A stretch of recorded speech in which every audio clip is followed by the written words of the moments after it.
Mbi 8.500 persona kanë marrur vaksinën antigrip në rajonin e Shkodrës që nga nisja kësaj fushate rreth 1 muaj e gjysmë më parë. Që nga data 22 shtator kemi fillu vaksinimin ndaj gripit. Deri në këto momente që flasim janë vaksinuar rreth 8.600 persona, domethënë është konsumuar ose janë aplikuar rreth 61% të dozave të marra. Nga 14.000 doza që kemi marrë janë shpenzuar rreth 61% të dozave. Krye vaksinatori Xhabia thotë se vaksinën kanë marrë disa kategori, ku më shumë janë staf mjekësor dhe dëshmorët kronik.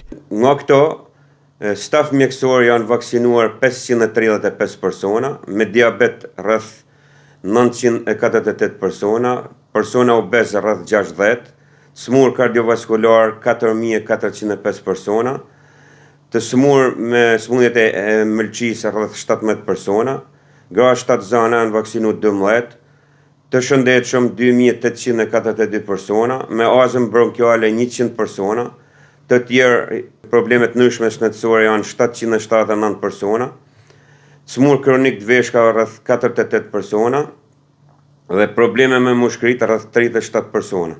Domethënë, kjo është kontingjenti i personave që janë vaksinu deri në këto momente. Probleme që shfaqi gripi vitin e shkuar ka bërë që interesi për aplikimin e dozave këtë vit të jetë më i lartë. Po, interesi është më i madh, domethënë duke pas situatën që ka ndodhur vjet me problemet e gripit, që ka pas shumë komplikacione nga gripi, siç janë problemet pulmonare, domethënë ka pas bronkopneumoni, pneumoni, otite, laringite, tonsilite, domethënë ka pas një situatë shumë komplekse pas gripit. Them që interesi është ashtu dhe ka një ritëm të mirë të vaksinimit deri në këto momente që flasim. Dozat e vaksinave antigrip realizohen kryesisht në çdo qendër shëndetësore, por stafi mjekësor kryen vaksina edhe në banesa për çdo person që e ka të pamundur lëvizjen.